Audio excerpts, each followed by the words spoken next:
So, as most of you may know that keep up with Fallout 76, Bethesda just recently released a massive game-changing update yesterday called Wastelanders. This has been a highly anticipated DLC to drop because of human NPC interaction, and that's what a lot of players, including myself, have been waiting on. I don't know about y'all, but my experience has been fantastic, besides my download speed that I had to deal with when downloading this massive update. And within this update, not only did they add human NPCs, new weapons, armor, quest lines, perk cards, fun new events, and secrets to discover. I mean, I could just keep going on with how much they have added within this. But they also added a new secret boss fight that we can encounter within the game. And it's called the Wendigo Colossus. As you can see, here is what it looks like. I have to say, it does kind of look cute. Anyways, within this video, I'm going to be showing y'all how to solo this cutie and how to exactly encounter it. But before I get into all of this, just wanted to mention real quick here, if you're not subscribed already, consider giving my channel a chance and sticking around and subscribing for daily Fallout 76 content. Or don't. I just thought I'd bring it up because I know at least some of you may be like, okay, yeah, I'll subscribe to this dude, see what he's about. And if I don't like him, well, I'm just going to unsubscribe. It's that easy, so why not? But yeah. Now since that jibber jabber is out of the way, let's go ahead and get into this comprehensive guide over the Wendigo Colossus. So to get into this, first off, I gotta give credit where credit is due. I didn't exactly discover how to locate this creature. A Redditor, which I'll have a link down below to this Redditor's Reddit post, made a post explaining how to exactly find it. And it does involve nuking. However, it's not like the Scorchbeast Queen, as some of you may be thinking. You can actually nuke at loads of different locations around the map. One of the best locations to specifically nuke, though, to have the highest chance of finding it, will be right here, a little above the monorail elevator location, right below the freak show. Yeah, that is one of the best locations to nuke to be able to find this creature. The reason is because this vicinity has one of the most random assault encounters. You can actually find two within one nuke zone here. And the reason why assault encounters matter is because that's the only way you're going to discover a Wendigo Colossus. They spawn specifically at random assault encounters around the map, which by the way, these two blue marks are representing the encounters within the nuke zone. Now the other great location to target will be located right down here, a little above Denton Sons Construction, right next to the Federal Disposal Field. You want to target right around here with a nuke. And what I like to do while I am farming around in this vicinity, if I don't find the Wendigo Colossus out of the encounters, I just hop over to Hornwright Estate and wait a few minutes and then go back into the nuke zone to see if it spawned. And the two random assault encounters will spawn right here within the nuke zone vicinity. Once again, these two blue marks. So be heading to these areas to be checking for the new mini boss. You can't just run over to this encounter and just expect the Wendigo Colossus to be there.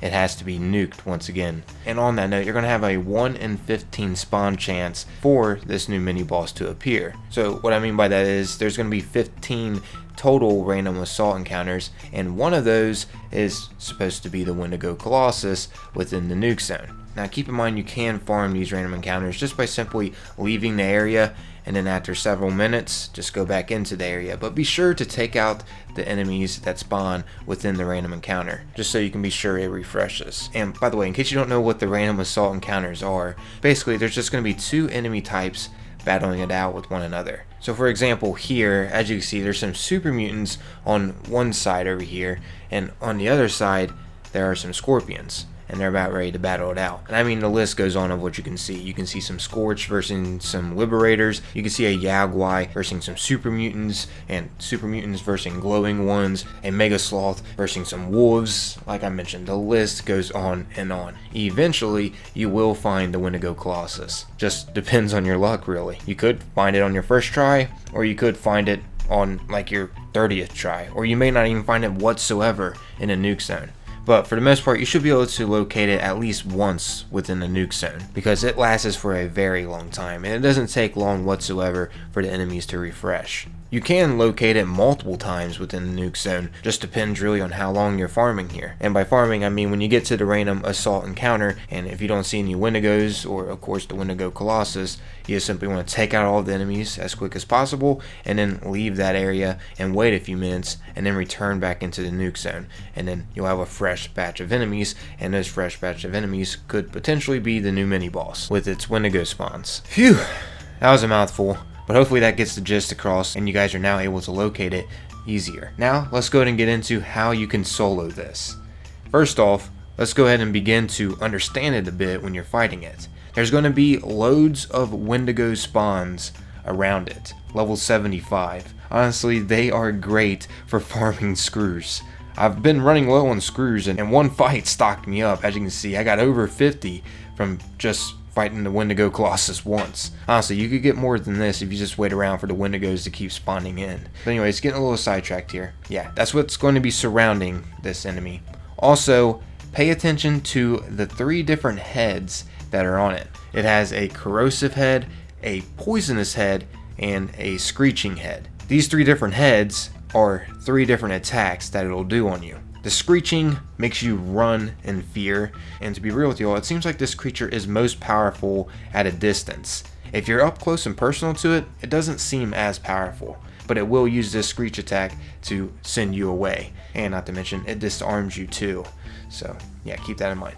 The corrosive and poisonous attacks are extremely powerful. They just penetrate right through your armor, and a puddle of it seems to just stay in one spot for quite some time. I'm not exactly sure how long they stay there, but they were there for a while I was fighting it. The attacks definitely got annoying because they were just leaving a lingering effect each time it was sending its corrosive and poisonous damage at me. Honestly, if you have anything to protect you against these attacks, because I know there are effects out there that you can get on armor pieces to help with resistance, I highly suggest them going up against this because it will for sure simplify the fight. But once again, it seems like this creature is mainly more powerful at a distance. As you can see, it will shoot acid and poison at you, and it deals out quite a bit of damage over time. So if you are a ranged character, best bet is to be using sneak attacks as much as possible, because it won't locate you as much and you'll be able to deal out more damage over time to it before it actually starts dealing damage to you once it does eventually discover you. But overall, to be real with you all, from my experience with it, it wasn't all that tough of a fight compared to the Scorch Beast Queen. I was easily able to solo it. I did figure out a little bit of stats on this enemy. It has 30,000 hit points, 300 to 400 damage resistance, depending on the level it's at, and 15% damage reduction. And for some reference, with the Scorch Beast Queen, that has 32,767 hit points with 300 damage resistance, but she has 70% damage reduction, which that's what makes her so much stronger. This enemy only has 15% once again. It may be a little higher than that, it's just depending on what level it is. But don't get me wrong, the Wendigo Colossus is powerful. It's more powerful than a Sheep Squatch or a regular old Scorch Beast. However, it's not as powerful as a Scorch Beast Queen. And not to mention, the whole server is not notified of this creature.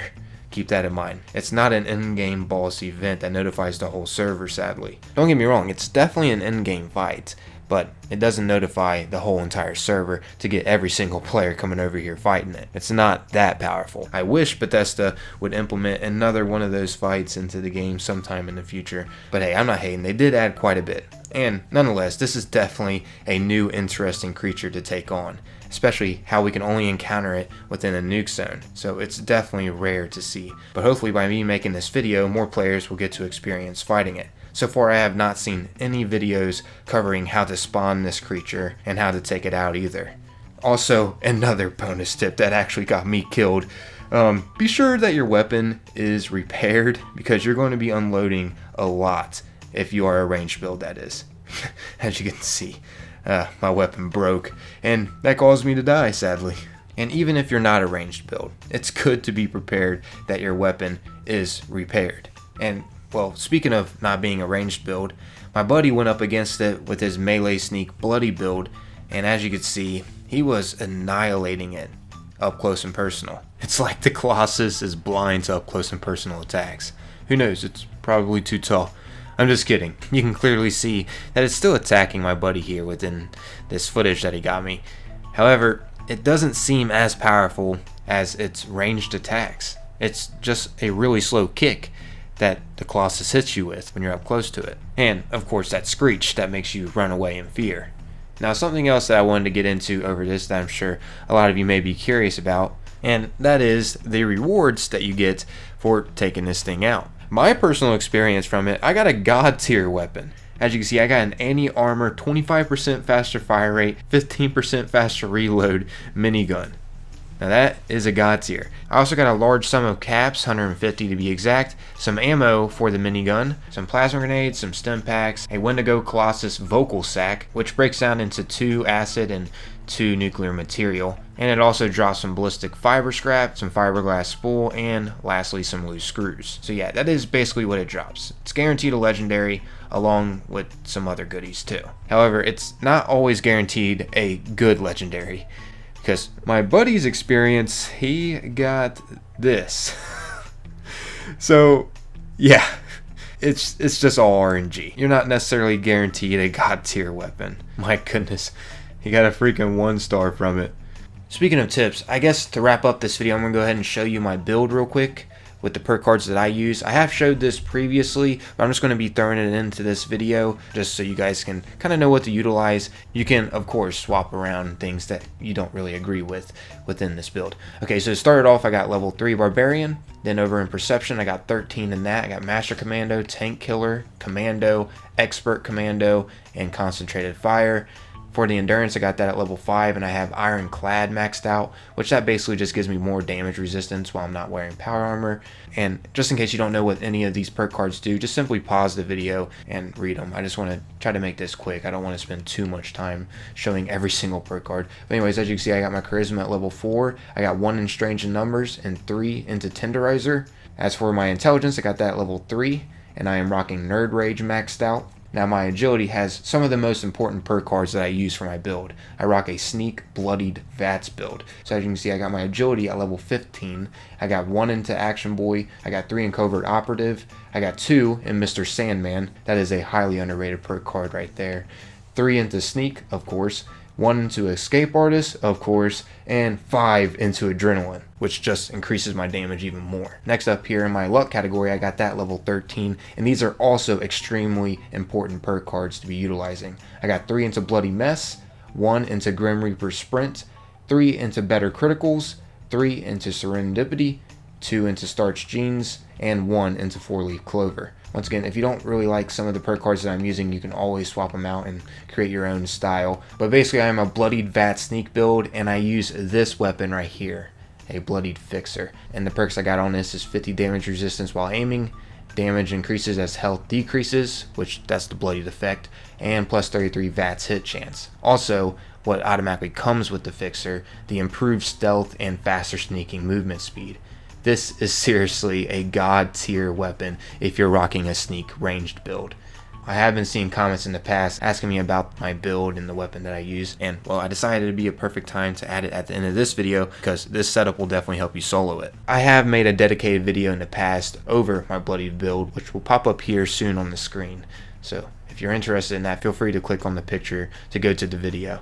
But yeah, if you found this enjoyable, it'd be greatly appreciated if you could take a little bit of your time and leave a like on this video. That would help get this video more passed around the Fallout community. Like I mentioned, I am the very first person to make a comprehensive video guide over this new mini boss that we can fight in the game. And hey, also, if you're new around here, maybe consider giving my channel a chance and sticking around once again and subscribing. And if you don't like what you see in the future, just simply unsubscribe.